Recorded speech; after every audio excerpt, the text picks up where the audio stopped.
इस वक्त हम मौजूद हैं जम्मू और हमारे साथ हैं सेवरल सोशियो पॉलिटिकल एक्टिविस्ट और ऑर्गेनाइजेशन के लोग हैं और सिविल सोसाइटी जम्मू के लोग हैं।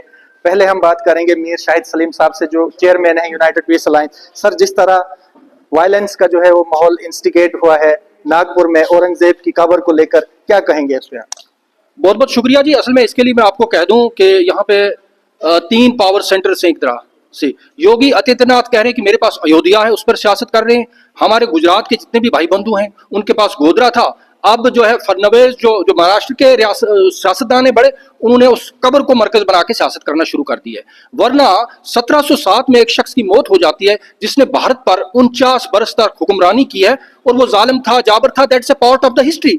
लेकिन आज आपको 300 साल के आसपास जो उसकी कब्र खोदने की क्या जरूरत पड़ी और किस तरीके से जो है ये जो है हम कहते हैं कि ये सारा एक प्रोपगेटेड एक प्रोग्राम है एक खास पार्टी का, वो कॉमनलाइज करके वो इस देश के लोगों को जात बरादरियों में हिंदू मुस्लिम करके जो है सिर्फ अपनी वोट बैंक की पॉलिटिक्स कर रही है। नथिंग अबाउट दिस, इससे ज्यादा कुछ भी नहीं। राकेश जी, आप क्या कहेंगे कि जिस तरह से जो है इंस्टिगेट किया जा रहा है, एक कॉमनल रंग दिया जा रहा है? मेरा ये मानना है कि सरकार जो है पूरी तरह से विफल हो चुकी है। जो बेसिक मुद्दे हैं लोगों की, जो परेशानियां हैं लोगों की, उसके ऊपर से ध्यान हटाने के लिए नए नए हथकंडे जो हैं सरकार अपना रही है। उसी की एक कड़ी ये जो नागपुर में घटना हुई। नागपुर बड़ा पीस एरिया है, कभी वहाँ दंगे नहीं हुए, लेकिन वहाँ की सरकार की नाकामी जो है, जो वहाँ की मिलीजुली एनडीए की सरकार है, जो ये क्लेम करती है कि हम बड़ी डेवलपमेंट करते हैं, महाराष्ट्र में बड़ा सेफ हैं सब लोग और जो सरमायादार है यहाँ बड़ा सेफ है, आज उनकी जो असलियत सामने आई है, ये एक बड़ी सोची समझी साजिश है कि पूरे हिंदुस्तान के अंदर लोगों के जो बेसिक इशू है उनको ध्यान हटाकर कम्युनल टेंशन बढ़ाई जाए ताकि हम राज करते रहें और लोगों को लूटते रहें। शिवम कोल जी हैं हमारे साथ। सर, जिस तरह ये इंस्टिगेट किया हुआ है, एक कॉमनल वायलेंस हम कह सकते हैं सेंचुरीज के बाद, क्या कहेंगे? देखिए, मैं ये कहूँगा कि पुरानी कहावत है कि लम्हों ने खता की सदियों ने सजा पाई। हमारे बरसगीर का जो पार्टीशन हुआ है, हमारे जम्मू कश्मीर के महानाज फ्रीडम फाइटर सैफुद्दीन किचलू साहब ने 1946 में ये बात कही थी कि अगर इस पार्टीशन को मतलब जो है एक्सेप्ट किया गया तो ये फॉर सेंचुरीज जो इसका घाव है वो सताता रहेगा हमारी आने वाली जनरेशन्स को।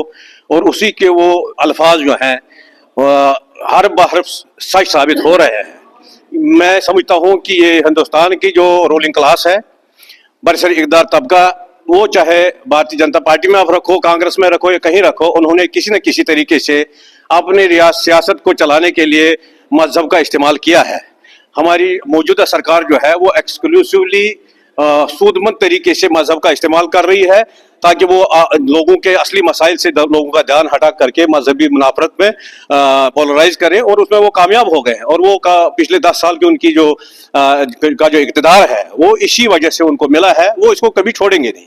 मैं ये नहीं समझता हूँ कि ये शायद इनकी कामयाबी नहीं है, ये उन कौतों की नाकामी है जो खुद को सेकुलर कहते हैं और उन्होंने माशरे में उस किस्म के मतलब जो है मिजाज को लोगों के बीच में पैदा नहीं किया है जो आज दिख रहा है कि जहां अकलियत जो है मुसलमानों की है, वो उसमें अक्सरियती तबका जो है वो खुलकर उस तरीके से सामने नहीं आ रहा है जिस तरीके से वो लोग जो दंगाई है वो मतलब दिन दहाड़े जो है लोगों को मोबिलाइज करके दंगे फसाद करवा रहे थे। यानी साहब, सिंह साहब, क्या कहेंगे आप जिस तरह का जो माहौल जो है कंट्री के अंदर जो है तैयार किया जा रहा है और वो भी सेंचुरीज के बाद, सदियों के बाद?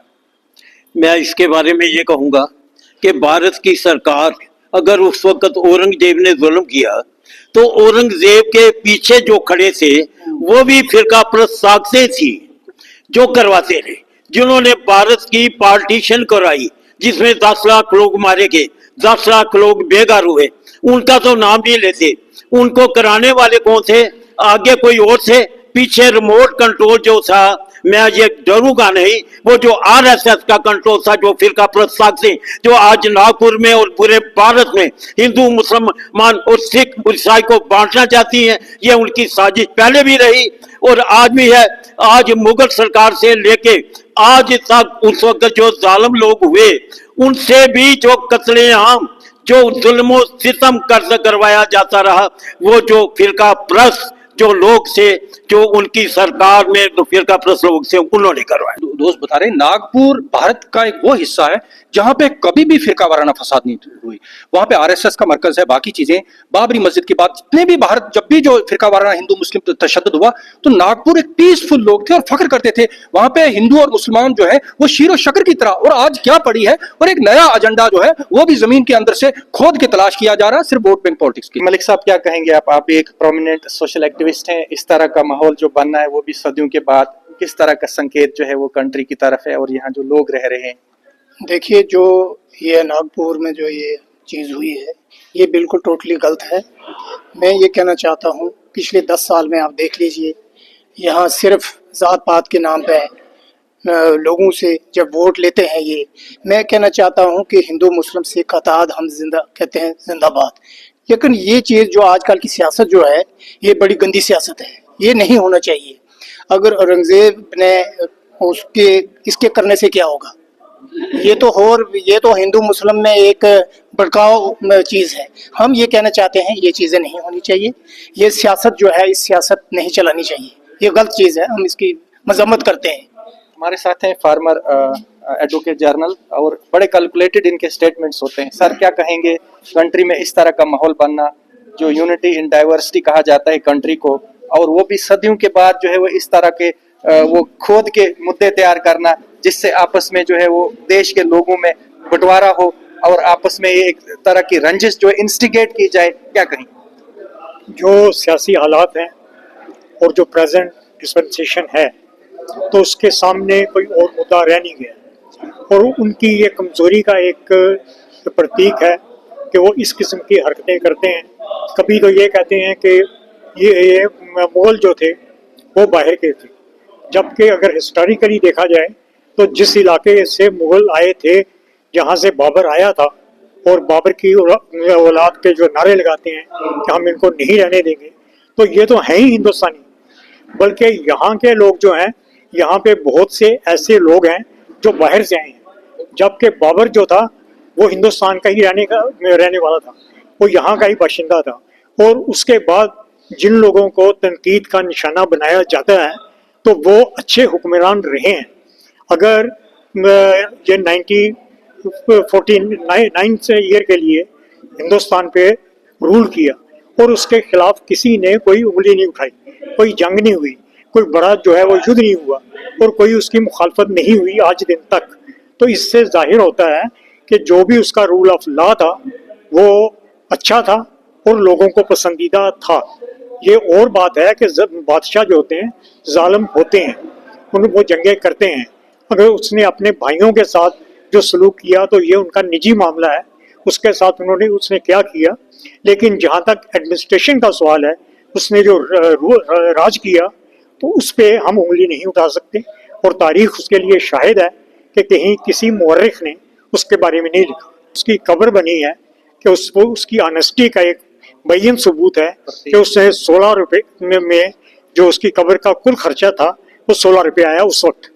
और उसने वो अपनी कहा कि मैंने जो टोपियाँ सी हैं अपने हाथ से, ये वो पैसा जो है इतना पाक साफ है, उसके साथ ये मेरी कब्र बनाई जाए।